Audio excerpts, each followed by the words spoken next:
மக்களே, இன்னைக்கு நம்ம மசாலா சீஸ் ரெசிபி தான் பண்ண போறோம். அதுக்கு நான் 1 லிட்டர் பால் எடுத்திருக்கேன். வாங்க இந்த ரெசிபி எப்படி பண்றது அப்படின்றத பார்க்கலாம். இதுக்கு நீங்க கூலிங் இல்லாத பசும்பால் எடுத்துக்கோங்க. ஃப்ரிட்ஜ்ல ஸ்டோர் பண்ணி வச்சதை நீங்க எடுக்காதீங்க. மோஸ்ட்லி அதுதான் நல்லாவே வரும். அந்த பசும்பால் மீடியம் ஃப்ளேம்ல வச்சு நீங்க சூடு பண்ணுங்க. கொதிக்க விட்டுறாதீங்க. பால் பொங்கி வரக்கூடாது.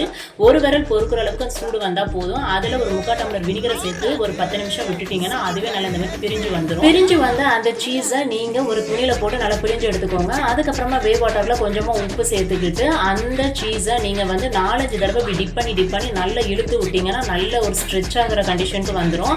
அதுக்கப்புறமா நீங்க என்ன பண்ணணும்னா ஐஸ் வாட்டர் அப்படி இல்லாட்டி நார்மல் வாட்டர்ல நல்லா டிப் பண்ணி இதை எடுத்து நல்லா தண்ணி இல்லாம பிழிஞ்சு வச்சு ஃபுட் ரேப்பர் அப்படி இல்லாட்டி துணியில நல்லா நம்ம டைட்டா நம்ம கட்டி உள்ள எடுத்து வச்சிட வேண்டியதாங்க ஃப்ரிட்ஜில். மறுநாள் எடுத்து பார்த்தா எனக்கு இந்த மாதிரி தான் வந்துருந்துச்சு. உங்களுக்கு மசாலா சீஸ் வேணும்னா நீங்க இன்னமும் 1 லிட்டர் பால் நீங்க கூட வாங்கி அதில் ட்ரை பண்ணி பாருங்க. எனக்கு 1 லிட்டர் பால்ல எனக்கு இவ்வளவுதான் கிடைச்சிச்சு. ஓகேங்களா? இன்னமும் வெயிட் பண்ணிட்டு இருக்கீங்க, சீக்கிரமா போயிட்டு சட்டுப்பட்டுன்னு செஞ்சு பாருங்க.